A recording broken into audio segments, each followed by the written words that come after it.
আমার প্রিয় ক্লাস 10-এর ছাত্রছাত্রীরা, তোমাদের সবাইকে স্টাডি ফর এডুকেশন চ্যানেলে স্বাগত জানাই।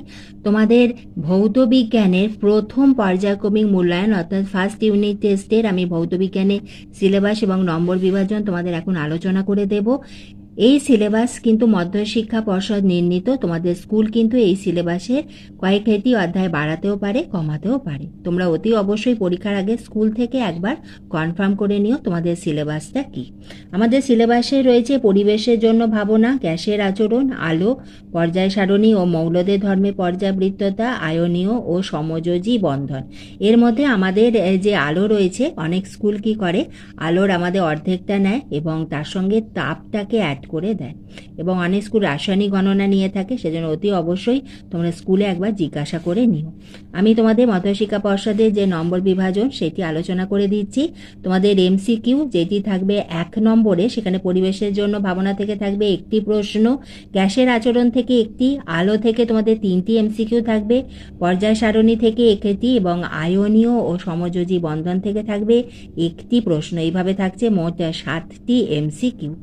এরপরে তোমাদের যে প্রশ্নমান 1 অর্থাৎ আমাদের যে এসএ কিউ থাকবে সেটিও আমাদের 1 নম্বরে থাকে। পরিবেশের জন্য ভাবনা থেকে থাকবে 2টি প্রশ্ন, গ্যাসের আচরণ থেকে 2টি প্রশ্ন, আলো থেকে 3টি প্রশ্ন, পর্যায় সারণী থেকে একটি, আয়নীয় ও সমযোজী বন্ধন থেকে তোমাদের এসএ কিউ থাকবে একটি।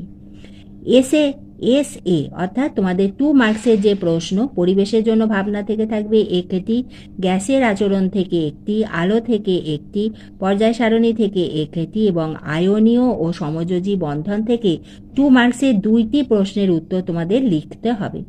এরপরে আমাদের 3 মার্কস প্রশ্নমান 3-এর যে প্রশ্ন, প্রথম অধ্যায় পরিবেশের জন্য ভাবনা থেকে কোনো প্রশ্ন থাকছে না 3 মার্কসের। গ্যাসের আচরণের একটি অঙ্ক তোমাদের করতে হবে। আলো থেকে 2টি প্রশ্ন থাকবে, এর মধ্যে একটি অঙ্ক থাকতে পারে। প্রশ্নের সঙ্গে অঙ্ক থাকলো, ধরো 1 নম্বরে প্রশ্ন রইল, 2 নম্বরে 2 মার্কসের একটা অঙ্ক দিয়ে দিল। আলোর অঙ্ক প্র্যাকটিস করে দিও। পর্যায় সারণীর একটি 3 মার্কসের উত্তর তোমাদের লিখতে হবে। এইভাবে তোমাদের যে প্রথম ইউনিট টেস্ট যেটি থাকছে লিখিত পরীক্ষা 40 নম্বরে, তার নম্বর বিভাজন আমি তোমাদের আলোচনা করে দিলাম। ভিডিওটি আশা রাখি তোমাদের খুবই উপকারে আসবে। ভালো লাগলে একটা লাইক করে দিও, বন্ধুদের শেয়ার করে দিও। এইভাবে আমি তোমাদের ভিডিও দিতেই থাকবো, তোমরা লক্ষ্য রেখো।